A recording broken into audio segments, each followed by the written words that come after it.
اللہ تعالیٰ اپنی مہربانی فرمائیں، اللہ تعالیٰ اپنی بارگاہ مقبول فرمائیں، اللہ تعالیٰ اپنی بارگاہ مقبول فرمائیں۔ مجھے بتلائیں لگے یہ شادی کے موقع پر بھی یہ میرے حضرات سونے کی انگوٹھی پہنتے، سونے کی انگوٹھی، حالانکہ سونا پہننا حرام ہے، سبحان اللہ۔ یہاں سونے چاندی کی چیز نہیں استعمال کر سکتے میرے حضرات، عورتوں کے لیے تو گنجائش ہے لیکن مردوں کے لیے جائز نہیں ہے، یہاں نہیں استعمال کر سکتے۔ جنت میں اللہ پاک سب نے عطا کریں گے، یاد رہا یہاں کچھ پابندیاں یاد نہ رہا۔ اللہ تعالیٰ اپنی اللہ تعالیٰ یہ ہمارے جماعت والے بھائی بھی جملہ کہتے رہتے ہیں، دنیا میں رب چاہی زندگی گزار لو، آخرت میں اللہ تعالیٰ من چاہی زندگی عطا فرمائیں گے۔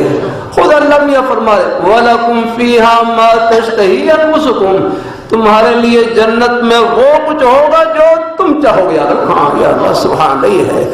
یہ کوئی ملک کے بادشاہ کو وزیر اعظم نہیں کہہ سکتے، یاد رکھنا یہ دو جہاں کے بادشاہ رب العالمین کہہ سکتے ہیں، جن کا ہم صبح و شام کھا پی رہے وہ فرما رہے ہیں، ہاں جن کا ایک ایک وعدہ برحق اور سچ، ایک ذرے کا شک نہیں، یاد رکھنا ان اللہ لا یخلف المیعاد، ان کی شان ہے۔ قرآن پاک کتنی آیات ہیں جن میں ان اللہ رب کا وعدہ برحق ہے، وہ وعدے کی خلاف ورزی نہیں کرتے، یاد رکھنا۔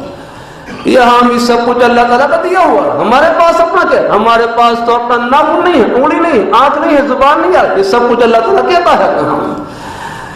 اللہ تعالیٰ اپنی مہربانی فرمائے، اللہ اپنی بارگاہ مقبول فرمائے، اللہ پھر کر دوں ہماری زندگی کا بڑا مقصد ہم اللہ تعالیٰ کو خوش کریں اور راضی کریں، یاد نماز پڑھ کر خوش کریں، زبان سے سچ بول کر خوش کریں، سیدھے راستے پر چل کر خوش کریں، یہاں ہم خوش کریں، آخرت میں خوشیوں کے سمندر استقبال کے لیے کھڑے ہیں۔